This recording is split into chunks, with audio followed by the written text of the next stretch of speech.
When the jail was built back in 1913, the sheriff and his family actually resided upstairs.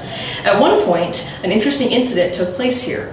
In January of 1922, Chris Jost was the sheriff of Niobrara County, and his wife, Violet, was the undersheriff.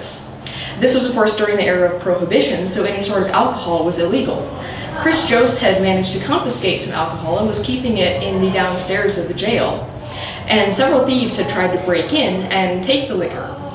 The sheriff had managed to scare them away, and they didn't succeed in their robbery attempts until January of 1922.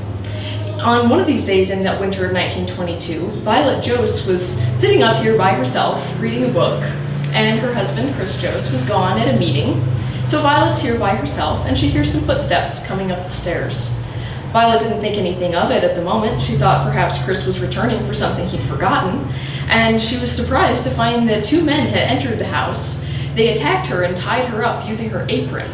They actually tied her to a doorknob right over there, and she managed to free herself a minute later.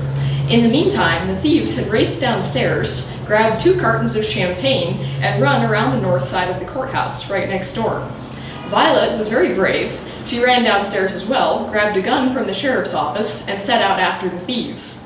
She fired a shot into the air, frightening the thieves and causing them to drop their cases of champagne. The thieves continued running, the sheriff was called in, and the thieves were never actually caught. Their identity was never confirmed either. Violet unfortunately suffered a nervous breakdown because of the shock of the incident, but apparently the rest of her term as undersheriff passed peacefully, and she continued to maintain the law in Niobrara County.